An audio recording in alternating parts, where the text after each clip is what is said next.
ಗಣೇಶ್ ಮತ್ತವರ ಶಿಷ್ಯ ಮಹಾಮಣಿ ಒಟ್ಟಿಗೆ ಸೇರ್ಕೊಂಡು ಉತ್ತರ ಕರ್ನಾಟಕದ ಭಾಷೆಯಲ್ಲಿ ಹಾಸ್ಯದ ಹೊಳೆಯನ್ನೇ ಹರಿಸಿದ್ರು. ನಗು ಆರೋಗ್ಯಕ್ಕೆ ಒಳ್ಳೆಯದು ಅಂತಾರೆ. ಇಲ್ಲಿ ಮಾತ್ರ ಕುಳಿತವರು ನಗದೆ ಅನ್ಯ ಮಾರ್ಗವೇ ಇರಲಿಲ್ಲ ಕಣ್ರಿ. ನನ್ನ ಬಗ್ಗೆ ಬಹಳಷ್ಟು ಹೊಗಳು ಮಾತಾಡಿ ತಮ್ಮ ಮುಂದೆ ಪರಿಚಯವನ್ನು ಮಾಡಿಕೊಟ್ಟಂತ ಗಂಗಾವತಿ ಪ್ರಾಣೇಶ್ವರಿಗೆ ಮೊದಲಿಗೆ ನಾನು ಧನ್ಯವಾದವನ್ನು ತಿಳಿಸ್ತೀನಿ. ವೇದಿಕೆ ಮುಂಭಾಗದಲ್ಲಿ ಕುಳಿತಂತ ಶಿರಸಿಯ ಮಹಾಜನತೆಗೆ ನೋಡಲು ಪೆಣ್ಣಿನೊಳಗಿನ ಗಡ್ಡೆ ಅಂತಿರುವ ಬಸವರಾಜ ಮಾಮನಿಯ ನಮಸ್ಕಾರಗಳು.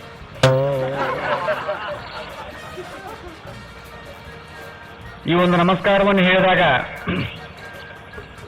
ಇಲ್ಲಿ ಬಂದಂತ ಕೆಲವೇ ಜನ ಚಪ್ಪಾಳೆ ತಟ್ಟಿದ್ರು, ಇನ್ನೂ ಕೆಲವೊಂದು ಜನ ಚಪ್ಪಾಳೆ ತಟ್ಟಲಿಲ್ಲ, ಸಂತೋಷ. ಈಗ ಅದೇ ನಮಸ್ಕಾರವನ್ನು ಸ್ವಲ್ಪ ವಿಂಗಡೆ ಮಾಡಿ ಹೇಳ್ತೀನಿ. ಮಾರಕಾಂಬ ಜಾತ್ರಾ ಸಮಯ ಸಂದರ್ಭದಲ್ಲಿ ಇಂದು ನಡೆದಂತ ನಗೆ ಹಬ್ಬದಲ್ಲಿ ಪಾಲ್ಗೊಂಡಂತ ಶಿರಸಿಯ ಪುರುಷರಿಗೆ ಪೌರುಷದ ನಮಸ್ಕಾರಗಳು, ಹೆಣ್ಣು ಮಕ್ಕಳಿಗೆ ಸಪ್ರೇಮ ನಮಸ್ಕಾರಗಳು, ಚಿಕ್ಕ ಚಿಕ್ಕ ಮಕ್ಕಳಿಗೆ ಮುದ್ದಾದ ನಮಸ್ಕಾರಗಳು, ಮುದುಕರಿಗೆ ಅಂತಿಮ ನಮಸ್ಕಾರಗಳು ಅಂತ ನಾ ಹೇಳೋದಿಲ್ಲ. ಬಹಳ ಜನ ವಯಸ್ಸಾದವರು ಎದ್ದು ನಿಂತ ಅನ್ಬೋದು, ನಿಮ್ಮ ದೇಹ ಸ್ಥಿತಿ ನೋಡ್ಕೊಂಡ್ರೆ ನಾವಾ ನಿಮ್ಗೆ ಅಂತಿಮ ನಮಸ್ಕಾರ ಅನ್ಬೇಕು. ಏನಪ್ಪ ಮಹಾಮಣಿ ನಮಗಾನ ಅನ್ಲಕತ್ತನಲ್ಲ ಅಂತಂದು ಏನು ಮಾಡ್ಲಕ್ಕಾಗಲ್ರಿ, ನಮ್ಮ ದೇಹ ಸ್ಥಿತಿನ ಹಂಗೈತಿ. ನಾನು ಒಂದ್ಸಲ ಗಂಗಾವತಿ ಪ್ರಾಣೇಶ್ವರ ಪ್ರೀತಿಯಲ್ಲಿ ಇವತ್ತು ಹೆಂಗ್ ಕಾರ್ಯಕ್ರಮಕ್ಕೆ ಬಂದೋ ಅದೇ ರೀತಿ ಒಂದು ಲಾಲ್ಬಾಗದಲ್ಲಿ ಒಂದು ಕಾರ್ಯಕ್ರಮಕ್ಕೆ ಹೋಗಿದ್ದೆ ನಾನು ನೋಡ್ಲಿಕ್ಕೆ, ಅವ್ರ ಫಂಕ್ಷನ್ ನೋಡ್ಲಿಕ್ಕೆ. ನಾನು ಬಂದಂತ ವಿಷಯ ಅಲ್ಲಿನ ಸಂಘಟಕರಿಗೆ ಗೊತ್ತಾಗಿ ಮಹಾಮಣಿ ನೀವು ಕೂಡ ಸ್ವಲ್ಪ ಮಾತಾಡ್ರಿ ಅಂತಂದು ವೇದಿಕೆ ಮೇಲೆ ಕರ್ಸ್ಕೊಂಡ್ರು. ನಾನು ವೇದಿಕೆ ಮೇಲೆ ಹೋದೆ. ಸ್ವಲ್ಪ ಒಂದೆರಡು ಜೋಕ್ಸ್ ಹೇಳ್ರಿ, ಏನಾದ್ರೂ ಮಾತಾಡ್ರಿ ಅಂತಂದ್ರು. ನಾನು ಮಾತಾಡ್ತಾ ಹೇಳಿದೆ. ನಾನು ಈ ಒಂದು ಕಾರ್ಯಕ್ರಮದಲ್ಲಿ ಭಾಗವಹಿಸಿದ್ದು ಆಕಸ್ಮಿಕ ಅಂತ ಹೇಳಿದೆ. ನಾನು ಅಲ್ಲೊಬ್ಬ ಎದ್ದು ನಿಂತು ಪ್ರೇಕ್ಷಕ ಅಂದ, ನೀ ಬದುಕಿದ್ದೇ ಒಂದು ದೊಡ್ಡ ಆಕಸ್ಮಿಕ ಅಂದ. ಈ ರೀತಿ ಅನಿಸ್ಕೊಂಡು ನಾವು ಎಲ್ಲ ಗಟ್ಟಿಯಾಗಿಬಿಟ್ಟಿರು ಮನುಷ್ಯರಿಗೆ. ಜನ ಏನಂದ್ರು ನಾವು ತಪ್ಪು ತಿಳ್ಕಂಗಿಲ್ಲ, ಆ ಲೆಕ್ಕಕ್ಕೆ ಬಂದ್ಬಿಟ್ಟಿ ನಾವು. ಗಂಗಾವತಿ ಪ್ರಾಣೇಶ್ವರ ಎಷ್ಟು ನಮಗ ಯಾವ ರೀತಿ ನಮ್ಮ ದೇಹದ ಬಗ್ಗೆ ಹಾಸ್ಯವನ್ನು ಮಾಡಿದ್ರು. ಮೈಕ್ ಕಣ್ಣಾಗ ಹಾಕ್ತೀನಿ ಸೈಡ್ ಹೊಂಟೊತ್ನಾಗ ಅಂತಂದ್ರು, ಅದು ಒಂದು ನಿಜ. ಬಹಳ ಜನ ನಾವು ಇಬ್ರು ಹೊಂಟೊತ್ನಾಗ ಏನ್ ಕಣ್ಣಾಗ ಹಾಕ್ತೀವಿ ಅಂತಂದ್ರೆ ಬಹಳ ಜನ ಹೇಳಿದಾರೆ 11 ನಂಬರ್ ಕಣ್ಣಾಗ ಹಾಕ್ತೀವಿ ಅಂತಂದ್ರ. ಅದು ಬಿಟ್ಟಾರ ಅವ್ರು. ಇದು ಸುತ್ತ ಮಾತಾಡ್ತಾರೆ. ಇದು ನಮ್ಮಲ್ಲೇ ಒಂದು ಹಾಸ್ಯವನ್ನು ಮಾಡ್ಕೋಬೇಕಂತೇಳಿ ಉದ್ದೇಶದಿಂದ ನಮ್ಮ ಮೇಲೆ ನಾವು ಹಾಸ್ಯವನ್ನು ಮಾಡ್ಕೊಂಡಾಗ ಜನಕ್ಕಿನ್ನೂ ಜಾಸ್ತಿ ನಗು ಬರುತ್ತಂತೇಳಿ ಒಂದು ಉದ್ದೇಶವನ್ನು ಇಟ್ಟುಕೊಂಡು ಈ ರೀತಿ ಹಾಸ್ಯವನ್ನು ಮಾಡ್ತೀವಿ ಬಂಧುಗಳೇ. ನನಗೊಂದ್ಸಲ ಮೈಯಲ್ಲಿ ಹುಷಾರಿದ್ದಿಲ್ಲ, ಆಸ್ಪತ್ರೆಗೆ ಹೋಗಿದ್ದೆ. ನನ್ನ ನೋಡಿದ ತಕ್ಷಣ ಕಂಪೌಂಡರ್ ಡೈರೆಕ್ಟ್ ಆಗಿ ಹೊರಬಿಟ್ಟ, ಫಸ್ಟ್ ನೀವು ಹೋಗಂತಂದು. ನಾನೇನ್ ತಿಳ್ಕೊಂಡೆ, ಇತ್ತೀಚೆಗೆ ಟಿವಿ ಚಾನಲ್ ನಾನು ನೋಡಿದ ಕಾಣಿಸ್ತಾನ, ನಾನು ಅಭಿಮಾನಿ ಇರ್ಬೇಕಂತ ತಿಳ್ಕೊಂಡು ನಾನು ಸಂತೋಷದಿಂದ ಒಳಗಡೆ ಹೋಗ್ಲಕತ್ತಿದ್ದೆ. ಒಂದು 20 ಜನ ಪೇಷಂಟ್ ಮೊದಲ ಬಂದು ಕುಂತಿದ್ರು. ಅವರೆಲ್ಲ ಸಿಟ್ಟಿಗೆ ಬಂದ್ರು, ಲೇ ಮಗನ ನಾವು ಬಂದು 1 ತಾಸಾಯ್ತು ನಮಗೆ ಒಳಗ್ ಬಿಟ್ಟಿಲ್ಲ, ಮಹಾಮನಿಗೆ ಯಾಕೆ ಒಳಗ್ ಬಿಟ್ಟಿ ಅಂತ ಕೇಳಿದ್ರು.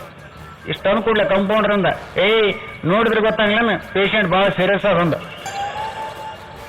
ಈ ಮಾತನ್ನು ಕೇಳಿಸ್ಕೊಂಡು ಒಳಗೆ ಹೋದೆ ನಾನು. ಡಾಕ್ಟರ್ ಕೇಳಿದ್ರು, ಏನಾಗಿದ್ರಿ ಮಹಾಮನಿ ಅಂತ ಕೇಳಿದ್ರು. ಏನಿಲ್ಲ ಸರ್, 1 ತಿಂಗಳಾಯ್ತು ಕೆಮ್ಮಾಗಿದೆ, ಕೆಮ್ಮು ಕಡಿಮೆ ಆಗಿಲ್ಲ, ಬಾ ಮಾಡಿ ಕಫ ಆಗಿರ್ಬೇಕು, ದಯವಿಟ್ಟು ಎಕ್ಸ್ರೇ ತೆಗೆದು ನೋಡ್ರಿ ಅಂದೆ ನಾನು. ಡಾಕ್ಟರ್ ಅಂದ್ರು, ಏನ್ ಎಕ್ಸ್ರೇ ತೆಗೆದ್ ಬೇಕಾಗಿರ್ತಮ್ಮ, ಅಂಗಿ ಬಿಚ್ಚಿನಿಲ್ಲ ಎಲ್ಲ ಕಾಣ್ತಂದ್ರು ಅವ್ರು. ಇಂಥ ಅದ್ಭುತವಾದಂತ ಮೈಕಟ್ಟುವಂತ ಮನುಷ್ಯನಾದ ನನಗೆ ಸುಮಾರು ಒಂದು 5 ವರ್ಷಗಳ ಕೆಳಗಡೆ ಒಂದು ಸಿನಿಮಾದಲ್ಲಿ ನಾಯಕ ನಟನಾಗುವ ಅವಕಾಶ ನನಗೆ ಬದುಕಿ ಬಂದಿತ್ತು. ಆ ಸಿನಿಮಾದ ಹೆಸರು ಯಾವ್ದು ಗೊತ್ತದ? ಮುಂಗಾರು ಮಳೆ. ನನಗೆ ಗೊತ್ತಿತ್ತು ನೀವು ಹಿಂಗ ಅಂತೀರ ಅಂತಂದು. ಫಸ್ಟ್ ಆಫರ್ ಬಂದದ ನನಗದು. ಯೋಗರಾಜ್ ಭಟ್ರು ಎಲ್ಲಿದ್ರೆ ಮಾಮನಿ ದಯವಿಟ್ಟು ಬಂದು ನಮ್ಮ ಸ್ಟುಡಿಯೋಕ್ಕೆ ಬಂದು ಭೇಟಿ ಹಾಕ್ರ ಅಂತಂದ್ರು. ನಾ ಭೇಟಿ ಹಾಕ್ಲಕ್ಕೆ ಹೋದೆ. ಏನ್ ಸರ್ ಬರ್ಲಿಕ್ಕೆ ಕೇಳಿದ್ರಲ್ಲ? ಏನಿಲ್ಲ ಮಾಮನಿ, ನಾನು ಮುಂಗಾರು ಮಳೆ ಅಂತ ಸಿನಿಮಾ ಮಾಡಕತ್ತೀನಿ, ಅದಕ್ಕೆ ತಾವು ನಾಯಕ ನಟನಾಗಿ ಅಭಿನಯಿಸ್ಬೇಕು ಅಂತಂದ್ರು. ನಾನು ಆಯ್ತು ಸರ್. ನಾನು ಕೇಳಿದೆ, ಈ ಸಿನಿಮಾದ ನಾಯಕಿ ಯಾರು ಅಂತ ನಾನು ಕೇಳಿದೆ. ಏನ್ರಿ ಹಿಂಗೆ ಕೇಳಾಕೈತ್ರಿ, ಇಲ್ಲೇ ನಿಂತಿದ್ದಾವಲ್ಲ ಪೂಜಾ ಗಾಂಧಿ ಅಂದ್ರು. ಅಲ್ಲಿ ಪೂಜಾ ಗಾಂಧಿ ನಿಂತಿದ್ವಿ. ಆಕೆ ನೋಡಿದ ತಕ್ಷಣ ನನಗೆ ಅನಿಸ್ತು, ಈ ಸಿನಿಮಾ ಬಿಡಬಾರ್ದಲ್ಲ, ಎಷ್ಟೊತ್ತಿದ್ರು ಮಾಡಬೇಕಂತ ಅನ್ಕೊಂಡೆ ನಾನು. 1 ಗಂಟೆಗಳ ಕಾಲ ಸಿನಿಮಾ ಬಗ್ಗೆನೇ ತಿಳಿಸಿದ್ರು, ಸಿನಿಮಾ ಹೆಂಗದ ಏನಿಲ್ಲ ಅಂತಂದು. 1 ಗಂಟೆಯ ನಂತರ ಅವ್ರ ಕಾಲಿಗೆ ನಾನು ಸಾಷ್ಟಾಂಗ ನಮಸ್ಕಾರ ಮಾಡಿ ಹೇಳಿದೆ, ಸರ್ ನನಗೆ ನಾಯಕ ನಟ ಬೇಡ, ಯಾವುದೇ ಒಂದು ಪಾತ್ರ ಬೇಡ, ಒಲ್ಲೆ ಅಂದೆ ನಾನು. ನಿಮಗೆಲ್ಲ ಆಶ್ಚರ್ಯ ಆಗಬಹುದು, ಗೋಲ್ಡನ್ ಸ್ಟಾರ್ ಗಣೇಶ್ ಅವ್ರ ಸ್ಥಾನದಲ್ಲಿ ಮಹಾಮನಿ ಕಾಣ್ತಾ ಇದ್ರು ಅಂತ ಸಿನಿಮಾ ಮಹಾಮನಿ ಯಾಕೆ ಬಿಟ್ರು ಅಂತಂದು. ನಾನು ಯಾಕೆ ಬಿಟ್ಟಿದ್ದೀನಿ ಸ್ನೇಹಿತರ ಆ ಸಿನಿಮಾ ಗೊತ್ತದ? ಆ ಸಿನಿಮಾದ ಬಗ್ಗೆ ನಿರ್ದೇಶಕರು ಹೇಳುವಾಗ ಕೊನೆಯಲ್ಲಿ ಒಂದು ಮಾತು ಹೇಳಿದ್ರು, ಏನಂತೇಳಿ, ಈ ಸಿನಿಮಾದಲ್ಲಿ ಒಂದು ಸಾಂಗ್ ಇದೆ, ಹಾಡು ಅನಿಸುತ್ತಿದೆ ಯಾಕೋ ಇಂದು ಅಂತಂದು. ಈ ಹಾಡಿನಲ್ಲಿ ಪೂಜಾ ಗಾಂಧಿ ನಿಮ್ಮ ಎದೆ ಮೇಲೆ ಕಾಲಿಟ್ಟು ಹೋಗ್ತಾಳೆ ಅಂತಂದ್ರು. ಆ ಹೆಣ್ಣು ಮಗು ನನ್ನ ಎದೆ ಮೇಲೆ ಕಾಲಿಟ್ಲು ಅಂದ್ರೆ ಬದುಕೋ ಚಾನ್ಸ್ ಬಹಳ ಕಡಿಮೆ ಐತಿ. ಆಕಿನ ಕಡೆಯಿಂದ ಎದೆ ಮೇಲೆ ಕಾಲಿಡ್ಸೋಣ ಸಾಯೋದಕ್ಕಿಂತ ಹಿಂಗ ಶಿರಸಿ ಜನದ ಮುಂದೆ ಹಾಸ್ಯ ಸಂಜೆ ಕಾರ್ಯಕ್ರಮಗಳು ಒಂದೇ ಉತ್ತಮ ಅಂತೇಳಿ ಸಿನಿಮಾ ಬಿಟ್ಟಿನ್ರಿ ಬಂಧುಗಳೇ. ನಾನು ಬಹಳ ಸಂತೋಷ. ತಾವು ಚಪ್ಪಾಳೆ ತಟ್ಟಿ ಪ್ರೋತ್ಸಾಹಿಸಿದ್ರಿ. ಚಪ್ಪಾಳೆ ತಟ್ಟುವುದರಿಂದ ಆರೋಗ್ಯ ಸುಧಾರಿಸ್ತದ, ರಕ್ತದ ಸಂಚಲನ ಜಾಸ್ತಿ ಆಗ್ತದ. ಇನ್ನೊಂದು ಅನುಕೂಲ ಏನಂತಂದ್ರೆ ಚಿಕನ್ ಗುನ್ಯಾ ಡೆಂಗು ಜ್ವರ ಬರೋದಿಲ್ಲ. ನೀವು ಚಪ್ಪಾಳೆಗಳು ತಟ್ಟುವಂತ ಸಂದರ್ಭದಲ್ಲಿ ಕೈಗಳ ಮಧ್ಯದಲ್ಲಿ ಸೊಳ್ಳೆಗಳು ಸಿಕ್ಕಾಕೊಂಡು ಸಾಯುವಂತ ಸಂದರ್ಭ ಜಾಸ್ತಿ. ಅದು ಒಂದು ಕೂಡ ನೆನಪಿನಲ್ಲಿ ಇಟ್ಕೊಂಡು ಸ್ವಲ್ಪ ಚಪ್ಪಾಳೆ ತಟ್ತೀರಿ ಆಗಾಗ ಅಂತೇಳಿ ತಮ್ಮಲ್ಲಿ ವಿನಂತಿ ಮಾಡ್ಕೊಳ್ತಾ ನಾನು ಹಾಸ್ಯವನ್ನು ಮುಂದುವರಿಸ್ತೇನೆ. ನಾನು ನನಗೆ ಜೀವನ ಇಷ್ಟ ಆದ್ರೆ ಏನು ಕೆಟ್ಟ ಅನ್ಸಿಲ್ಲ. ಬೆಂಗಳೂರಲ್ಲಿದ್ದಾಗ ಗಂಗಾವತಿ ಪ್ರಾಣೇಶ್ವರ ಒಂದು ಮಾತು ಹೇಳಿದ್ರು, ಮಾಮನಿ ನಿನ್ನ ಫೋಟೋ ನೋಡಿದ್ರೆ ಬಹಳ ಕೆಟ್ಟ ಅನ್ಸ್ತು ನನಗೆ.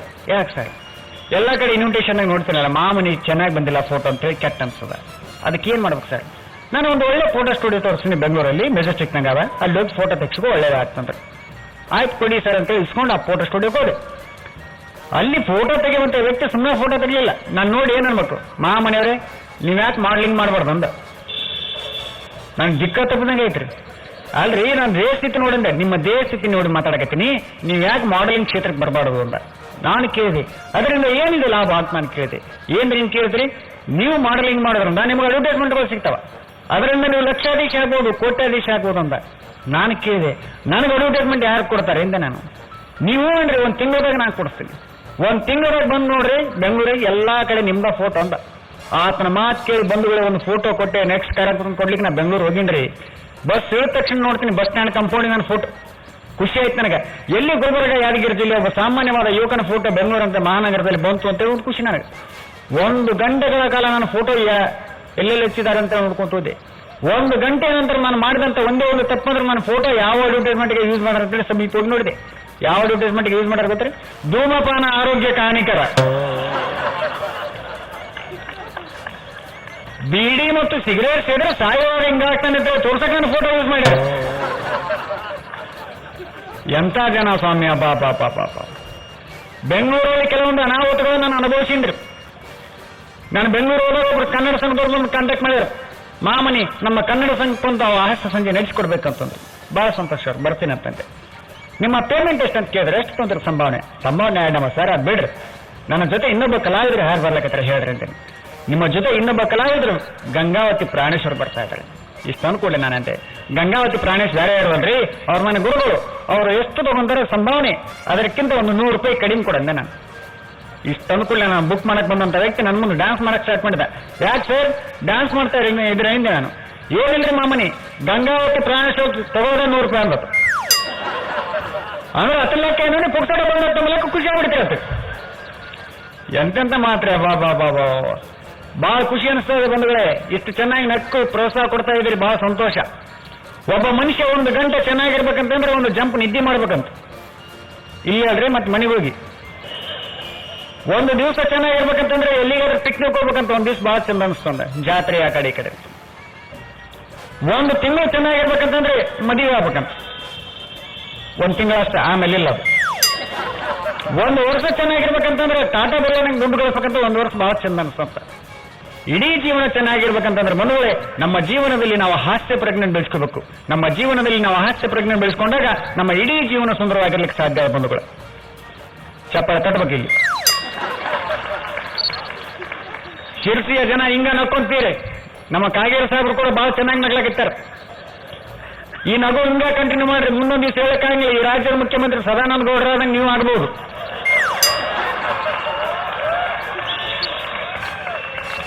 ಅವ್ರು ಮಕ್ಕಳಂತಾನೆ ಸಿಎಂ ಆಗ್ಬಿಟ್ರು ಅವ್ರು.